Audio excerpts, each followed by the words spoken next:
for you, like, how did you go about actually building the business within that environment of real estate at the time where you said it wasn't collaboration amongst other agents?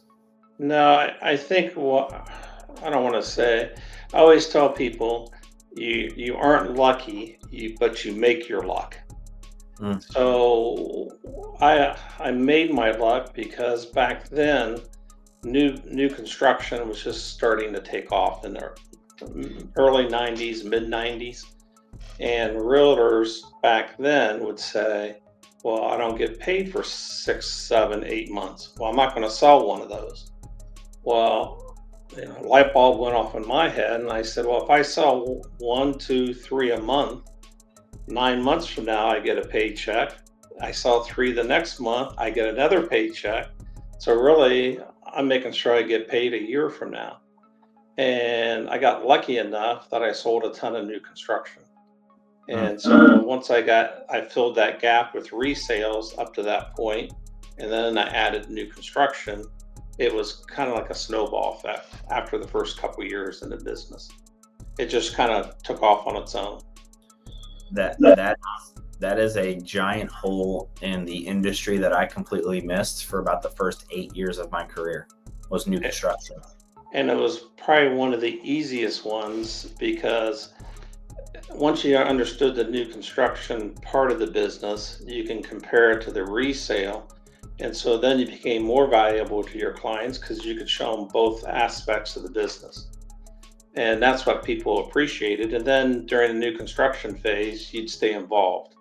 Yeah. Like early on, the builders would say, all we're paying you for is to bring us a client, go away. And then once they realized that realtors who knew what they were doing weren't the enemy, they actually helped the process along, then they were more, I don't want to say sociable, but they were more open to us having that involvement. Yeah.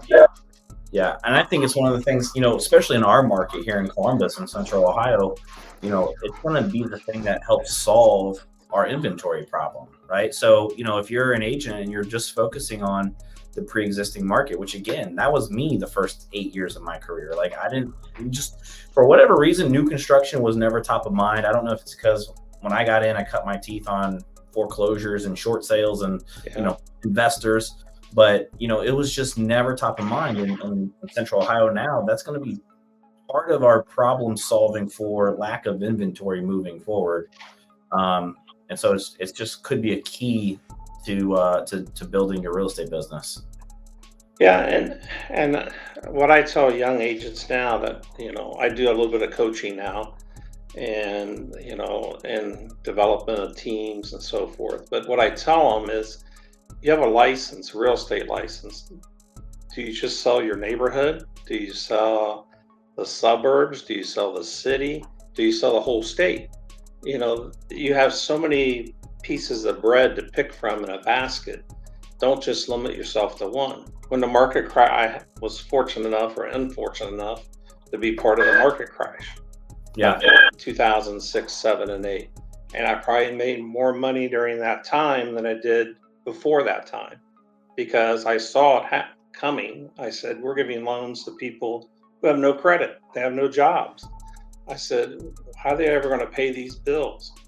So what I did, I had a group of investors, and instead of selling one house to a client, I'd sell 3 or 4 to investors each month. Yeah. So they were cash deals. They were great. People jumped on them, and there's still those opportunities out there. They're just more selective and harder to come by because you have to add more variables into your formula to see if it's cost effective or not.